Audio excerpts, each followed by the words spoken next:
À la une de l'actualité, dans cette édition, le lancement officiel des activités académiques du Centre universitaire polytechnique de Dori. Une première année qui enregistre 260 étudiants inscrits dans les deux filières que compte l'université, à savoir les mines et l'élevage. L'ouverture de cette structure est une aubaine pour les populations du Sahel. On en parle dans quelques instants. Le gouvernement français veut une nouvelle loi encadrant le droit à manifester. Le Premier ministre annonce des nouvelles mesures donc, contre les casseurs en prélude à la prochaine mobilisation des Gilets jaunes. Bonjour, merci de nous rejoindre pour ce point complet des actualités de la mi-journée sur la télévision du Burkina. Un très bon appétit à vous qui êtes à table. Nous ouvrons ce journal par la présentation des vœux de Nouvel An des ambassadeurs accrédités au Burkina Faso au président du Faso. Le corps diplomatique souhaite pour le pays des hommes intègres, plus que tout, la paix et la sécurité. La cérémonie a eu lieu ce matin, suivant le chef de l'État burkinabé et le représentant du corps diplomatique à l'occasion. Au cours de cette rencontre annuelle, durant laquelle vous recevez l'ensemble du corps diplomatique, l'occasion nous est offerte d'exprimer à votre Excellence, au gouvernement et à travers vous, à tous les Burkinabés, nos remerciements et notre gratitude pour l'entourage, pour l'hospitalité qui entoure la famille diplomatique et toute la coopération dont elle bénéficie pour accomplir sa tâche dans les meilleures conditions.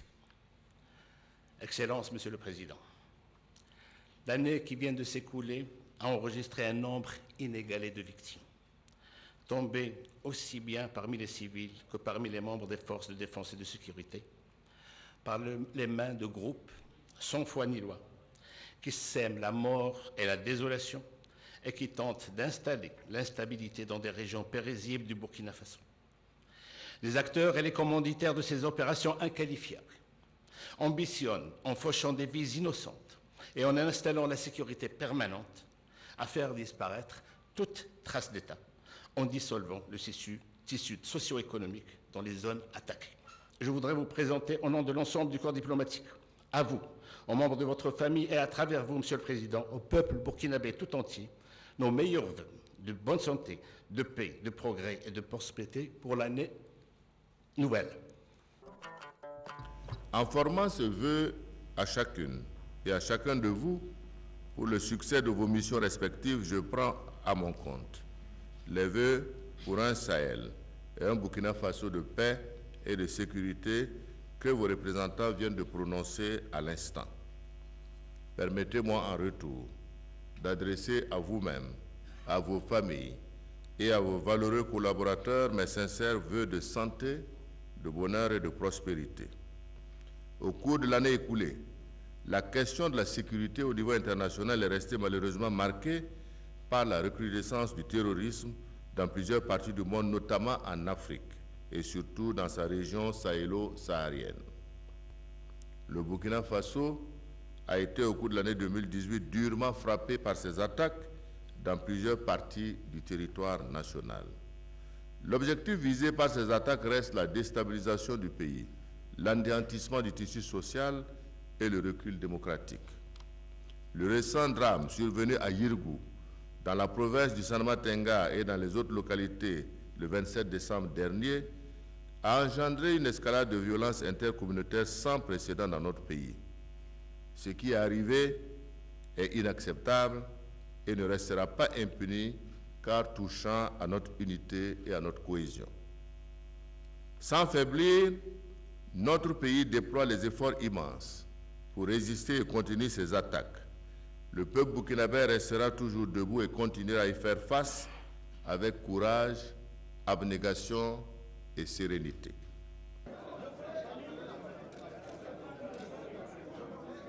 Voilà, morceau choisi pour nous par Idrissa Warga et Aboubakar Sagnon, et vous aurez l'intégralité du reportage sur cette cérémonie dans nos prochaines éditions.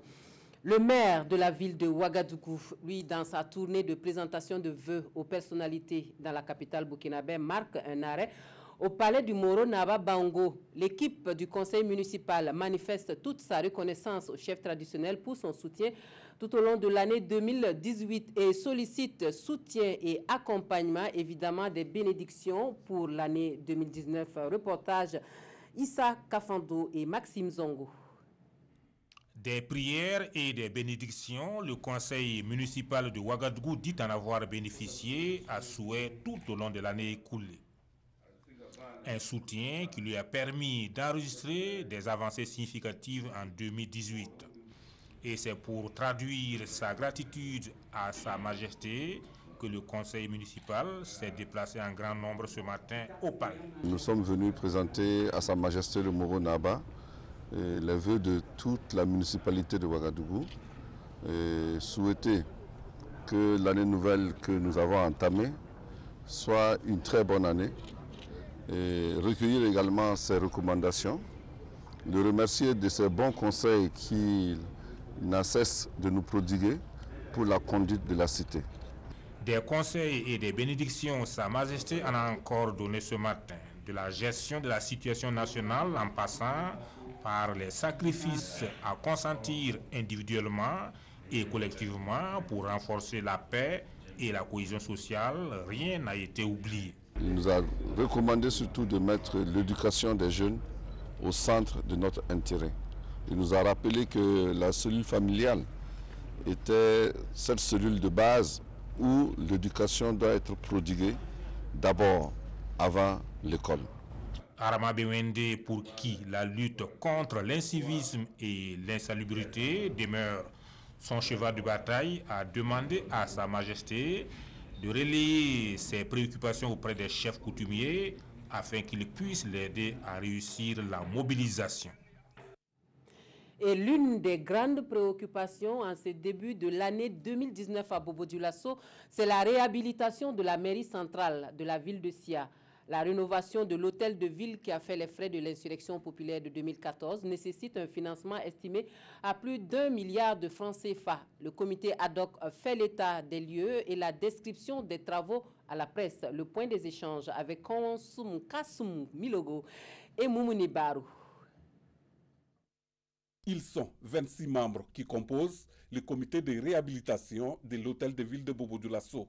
Ils sont là pour parler de la rénovation de cet édifice qui avait été incendié le 31 octobre 2014 lors de l'insurrection populaire. Selon le comité de réhabilitation, l'implication de tous est nécessaire et c'est l'intérêt d'ailleurs pour lui de donner des explications devant les hommes de la presse. Notre objectif dans la levée de fonds est surtout de toucher la population bobolaise, la population burkinabé, pour qu'il y ait une appropriation de la population sur les immeubles et les édifices publics, pour qu'en cas d'événement, la population sente qu'elle est propriétaire. Si vous êtes un petit élève et vous avez mis 10 francs là-dedans, vous vous sentez concerné lorsque le bâtiment est démoli. Les artistes feront une contribution importante, ça c'est la sensibilisation qui a déjà commencé. La sensibilisation a déjà commencé. L'hôtel de ville de Bobo-Dioulasso devrait avoir un nouveau visage d'ici janvier 2020. Dans le fond, les travaux vont se décliner surtout dans la conservation de la façade telle qu'elle est, mais l'arrière sera totalement démoli pour être reconstruit en R+2. Quels sont nos besoins de financement? Les besoins de financement prévisionnels établis par les cabinets d'architecture se montent à 1 324 264 350 francs CFA. La commune de Bobo-Dioulasso nous promet une inscription budgétaire pour au moins 2 lots. Ce montant va tourner autour de 1 milliard. Mais le chiffre définitif, nous n'avons pas. Donc le comité recherchera un financement de l'ordre de 400 millions pour essayer de compléter les fonds pour que les travaux soient finalisés. On espère bien courant 2019. Le 11 janvier prochain, il est prévu pour le comité de lancer la campagne de mobilisation de fonds suivie de concerts d'artistes. C'est le cadeau de Nouvel An aux populations du Sahel. Dori a désormais son université polytechnique. Le centre universitaire qui ouvre officiellement ses portes ce 7 janvier 2019 enregistre pour sa première année académique 260 étudiants repartis dans 2 filières que sont les mines et l'élevage. L'appui de la société minière AM Gold et Sakan est à saluer dans l'opérationnalisation de l'université. Le lancement des activités est suivi pour nous par Ousmane Kientga et Sekou Zongo. C'est un jour pas comme les autres dans le milieu de l'enseignement pour l'ensemble de la région du Sahel. Le centre universitaire polytechnique de Dori est fonctionnel et ouvre ses portes à l'élite burkinabé de demain. Il s'agit d'une université du Burkina Faso et pas d'une université singulièrement du Sahel. Parce que l'université, comme je l'ai rappelé, c'est le lieu où l'élite qui doit gérer le pays dans un prochain avenir se forme. Et c'est là qu'ils vont se connaître, qu'ils vont se frotter et faire connaissance. L'université, en tant que lieu de formation de la crème dirigeante du pays, est aussi une arme puissante contre l'ignorance, contre la barbarie. Pour cette année, les filières mines et élevage ont été ouvertes aux étudiants et les premiers responsables rassurent, toutes les dispositions sont réunies pour un fonctionnement académique normal.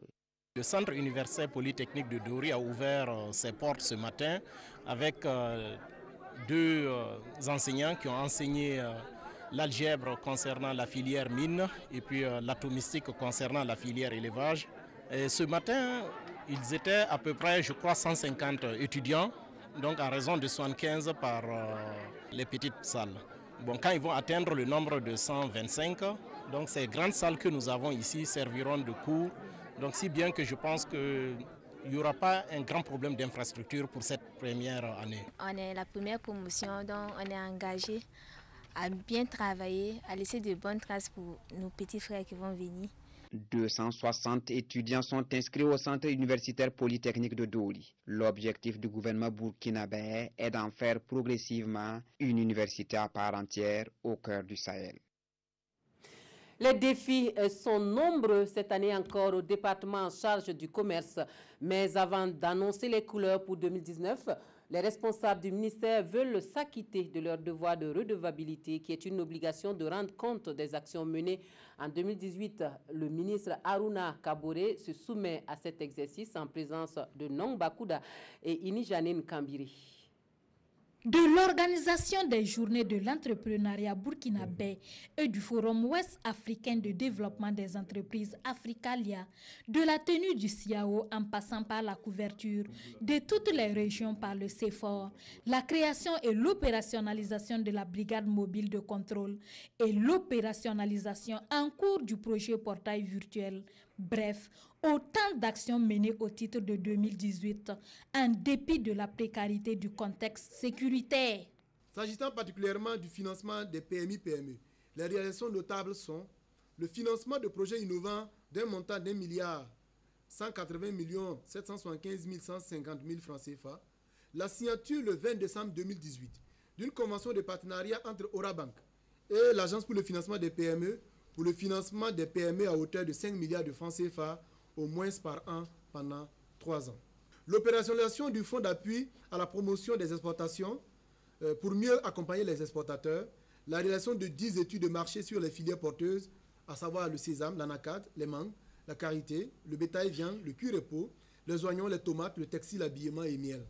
Au ministère du Commerce, de l'Industrie et de l'Artisanat, des projets industriels et des initiatives sont en cours de réalisation et devront se poursuivre en 2019. Il faut retenir la poursuite de l'aménagement de la nouvelle zone industrielle de Bobo-Dioulasso, route de Bama, secteur 23, la phase 2, le partenariat entre l'État et le groupe turc Aïka Textile et Investment Group en vue de l'implantation d'un complexe industriel de transformation de coton au Burkina Faso dans 3 localités, à savoir Ouagadougou, Koudougou et Bobo-Dioulasso. En ce qui concerne la lutte contre la fraude et la concurrence, la création le 21 mai 2018 et l'opérationnalisation de la brigade mobile de contrôle, son intervention a permis au niveau du secteur de l'huilerie la fermeture de 44 unités clandestines. Le département de Aruna Kabore entend poursuivre les efforts.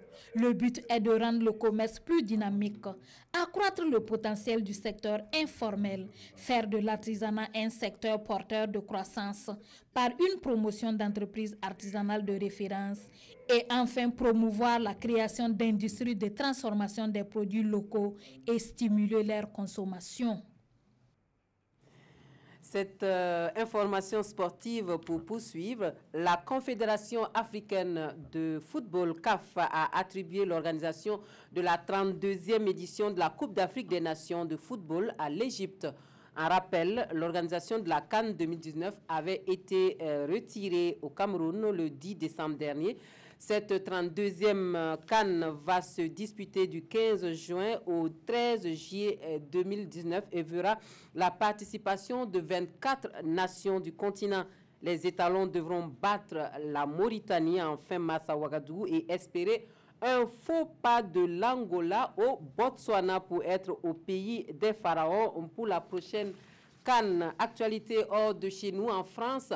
L'exécutif veut une nouvelle loi contre les casseurs. Le Premier ministre Édouard Philippe annonce de nouvelles mesures d'ordre public. Le chef du gouvernement français souhaite l'adoption d'une nouvelle loi encadrant le droit de manifester. Le dispositif permettrait d'interdire l'accès aux manifestations de casseurs identifiés avec la création d'un fichier spécial sur le modèle de celui qui existe pour la lutte contre le hooliganisme. Le gouvernement prend ses dispositions par crainte de nouveaux débordements samedi prochain lors de l'acte 9 des Gilets jaunes. Près de 80 000 policiers et gendarmes seront déployés dans toute la France, dont plus de 5 000 hommes à Paris, ainsi que des blindés.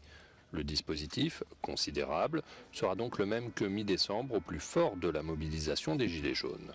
Le Premier ministre Édouard Philippe annonce aussi qu'une loi contre les casseurs et les manifestations non déclarées est à l'étude. Il faut préserver la liberté de manifester en France et il faut sanctionner ceux qui veulent enfreindre ce droit à manifester. C'est la raison pour laquelle le gouvernement est favorable à ce que notre loi soit complétée, à ce qu'une loi nouvelle soit adoptée qui permettra de sanctionner ceux qui ne respectent pas cette obligation de déclaration. Cette nouvelle loi, qui pourrait être débattue à l'Assemblée nationale début février, s'inspire de la lutte contre le hooliganisme. Elle vise à créer un fichier spécial recensant les casseurs identifiés et à transformer en délit, plutôt qu'en simple contravention, le fait de masquer son visage lors d'une manifestation. Par ailleurs, Édouard Philippe a annoncé que 5 600 personnes avaient été placées en garde à vue et environ 1 000 d'entre elles condamnées depuis le début du mouvement des Gilets jaunes. À lire dans les quotidiens burkinabés la reprise du procès du putsch de 2015 au Burkina Faso et du coup d'État avorté au Gabon. Le jeune lieutenant Odong Obiang Kelly échoue dans sa tentative de coup d'État, mais pour les journaux, en tant que putschiste, il ravit la vedette aux généraux Sanogo et Diendéré. La revue de presse porte la griffe de Abdoul Rasmane Zongo. Reprise de la série judiciaire dans le putsch avorté, Bassolé refute la thèse téléphonique, publie Sidwaya et le journal commente. Il a refusé toute discussion sur le contenu des conversations téléphoniques qui lui sont imputées. Ce refus du prévenu de se prononcer sur les écoutes téléphoniques, ajoute aujourd'hui au Faso, n'est pas du tout une surprise pour le parquet, l'accusé ayant déjà adopté cette posture à l'instruction du dossier, tout comme à la chambre de contrôle. Donc, en général, le général Bassolé, constate l'observateur, campe sur ses positions en se réfugiant derrière l'omerta, le silence, le refus de répondre et en particulier, l'accusé attend que le parquet l'éclaire davantage sur les conditions de réalisation et la source des écoutes téléphoniques. Ces écoutes téléphoniques, clame Djibril Bassolé dans les colonnes du journal Le Quotidien, ne sont ni plus ni moins que des éléments manipulés juste pour abattre un homme. Suite du procès ce mardi, et restons toujours dans le sillage, dans le malheureux effet de mode des coups d'État manqués, le Gabon vient de remporter tristement ce 7 janvier 2019 le trophée le plus médiocre des coups d'État avortés, remarque aujourd'hui au Faso. Avec ce prononciamento manqué, le lieutenant Ondo Obiang Kelly du Gabon, cerveau présumé, cueilli comme un trophée de guerre dans son refuge, sous un lit, ravit désormais la vedette au général Sanogo du Mali et au général Diendéré du Burkina Faso. Vous avez dit coup d'État ? Se questionne invraisemblablement Sidwaya, car, analyse notre confrère, avant même la fin de la déclaration annonçant la prise du pouvoir, les putschistes, ces loups solitaires, avides du fauteuil d'un certain malade, étaient déjà encerclés par les forces spéciales. Voilà, on marque un point final pour les informations de la mi-journée sur la télévision de Burkina. Merci de votre attention. Très bon après-midi à tous.